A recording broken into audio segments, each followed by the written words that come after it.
Once you click on the link, this is the page that it will bring you to.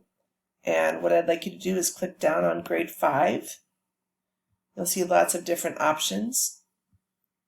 And this is the one I want you to do. You're welcome to explore some of the other ones, but this is the one that we're going to reflect on.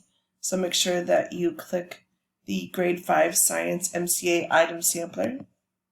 You just click it once. It will default to a guest name of guest. You don't need to change it.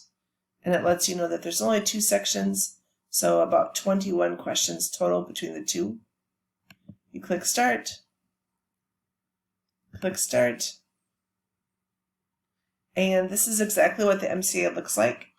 And so you're going to navigate through by clicking this blue arrow right up here. You can see when I bring my cursor over it, it says Next, so click that. And then read the directions, follow through, and do your best. Good luck!